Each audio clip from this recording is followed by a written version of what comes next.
Hello दोस्तों, this is Bharat Kumar and you are watching my channel Nirmal info updates. Hold me close till I get up. Time is barely on our side. I don't wanna waste what's left.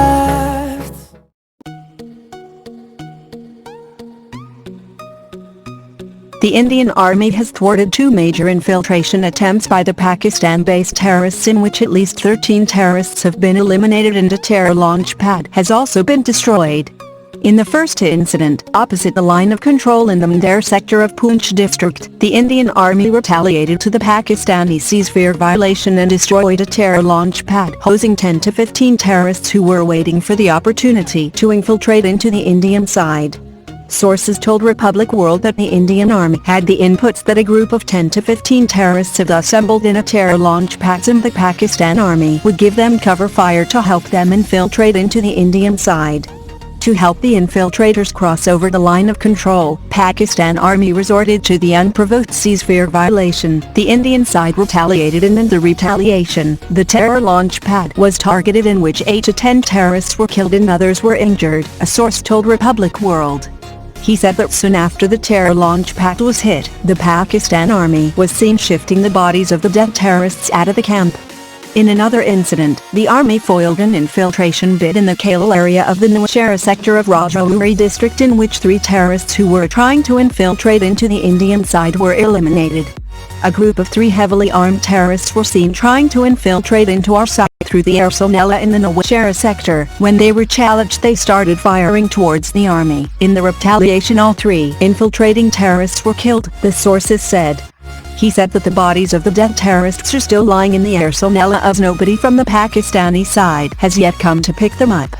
With the depleting number of terrorists in the Kashmir Valley following the elimination of top commanders in the Operation All Out, the terror commanders on the other side of the line of control want more infiltration into the Indian side, but because of the robust anti-infiltration grid in place, their designs to infiltrate are being foiled.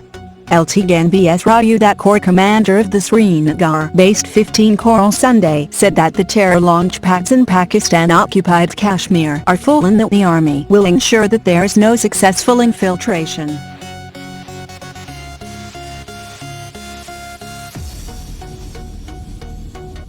With the futuristic infantry combat vehicle (FIGV) project being pushed to the back burner, the Ministry of Defense has cleared the proposal for procurement of 156 BMP-2 infantry vehicles for the Indian Army. The whole project of 156 BMP vehicles is going to be roughly for Rs 1,100 crore. Confirming this to Financial Express Online, Dr. Udapan Mukherjee, Joint Director and Pro, OFB, said these 156 BMP vehicles are going to be manufactured by the Ordnance Factory Medic, which is under Ordnance Factory Board in 2018. The plan was to involve the private sector companies in the upgrading of the fleet of infantry combat vehicles, in which top companies including Tata and Mahindra were expected to participate in the bidding process. The whole contract for modernizing around 1,600 in-service BMP-2 armored vehicles was to be done in 2 rounds, and around 640 Soviet origin vehicles were to go to the private sector, and depending on how the project moved, the decision for the balance was expected to be taken. However, in the background, the Ordnance Factory Board, OFB, was trying hard to get the balance of that BMP-2 vehicles.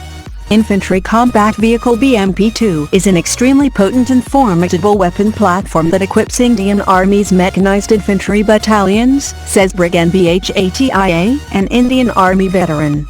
Sharing a bit of the background of these vehicles, Bhatia says, the infantry was initially equipped with armored personnel carriers that were meant transported into the battlefield to keep the pace with fast-paced armored formations. This was the birth of battle taxi concept, where infantry was merely being moved in armored carriers providing it limited protection from enemy weapons. However, the concept of battle taxi underwent a complete change with the introduction of Russian-made BMP-1, transforming it into an infantry combat vehicle (ICV), enabling infantry to fight a mount of battle using its small arms from the safety of armored protection with enhanced weapons mounted on the vehicle, says the former officer who was first commissioned in the mechanized infantry. This changed the entire concept of modern battlefield, necessitating the creation of specialized mechanized infantry battalions in Indian Army. Originally sourced from erstwhile Soviet Union, an upgraded BMP went into indigenous production by setting up manufacturing facilities for BMP-2 series of IC Vietmetic, now in Telangana with Russian collaboration. It is now produced with almost indigenously sourced material. It has been rechristened Sarath to give it an indigenous name according to BHATIA. Over last more than 4 decades the employment of mechanized infantry equipped with BMP-2 has evolved due to its being a very versatile weapons platform. Its lightweight makes it suitable for high-speed maneuvers, quick deployment through air transportation, and its ability to float through rivers and canal networks a need is being felt to further modernize the BMP-2 under Modernized Infantry Combat Vehicle (MIV) project, but this has met with little success. Overall, BMP-2 will remain a mainstay of mechanized infantry units in the foreseeable future, he opines.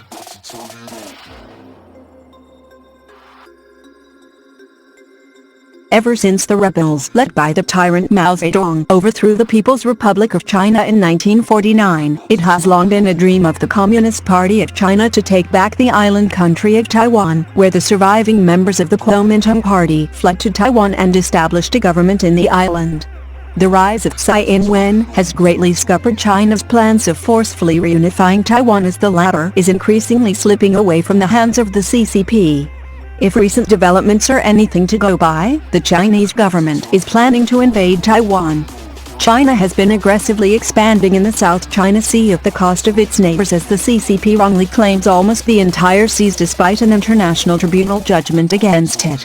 In a recent development, China's People's Liberation Army is now readying its aircraft carriers to take part in combat readiness exercises, which includes landing drills in the South China Sea. Japanese media has also reported that the PLA is also planning a beach landing exercise in August near the Hainan province. The exercise will see the PLA simulating the takeover of geostrategically important Predis Islands, situated in the north of South China Sea and controlled by Taiwan.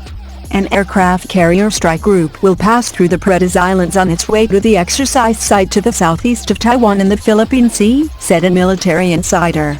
China has sought to negate the geostrategic importance of that Predis Island by building 8 artificial islands with 3,000 terror airstrips on its man-made islands.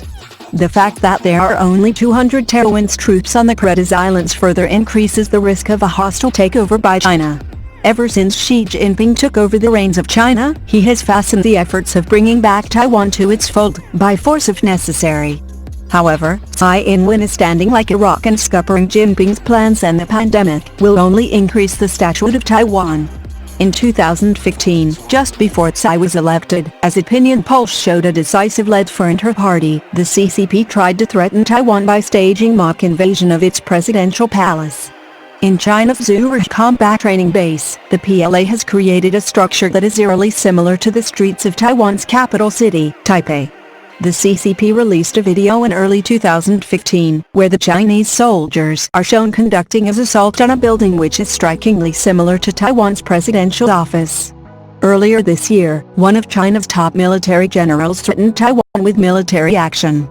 If the possibility for peaceful reunification is lost, the People's Armed Forces will, with the whole nation, including the people of Taiwan, take all necessary steps to resolutely smash any separatist plots or action, said Li Zuheng, who is a member of China's Central Military Commission. Taiwan hit added Zuheng's comments as in a short statement it said, "Taiwan's people will never choose dictatorship now bow to violence," said Taiwan's Mainland Affairs Council. Li Zhanshu, the CCP's third most powerful leader and the head of Chinese parliament, said, "As long as there is the slightest chance of a peaceful resolution, we will put in 100 times the efforts." By the end of his speech, Zhanshu claimed that non-peaceful means are meant as a last resort, clearly indicating that the CCP will use military force if needed to reunify Taiwan. Recently, some retired Chinese military leaders have suggested the USA is not in a position to defend Taiwan at present if the US military battles the Wu and coronavirus, and hence, the time is right to bring back Taiwan. China is witnessing a rising nationalist sentiment as there are growing calls to bring back Taiwan to its fold, especially considering the fact that the US military has been crippled by the Wu and coronavirus, as its aircraft carriers are stuck in the Pacific region with the warships unable to move as the virus is spreading on the warships at an alarming rate.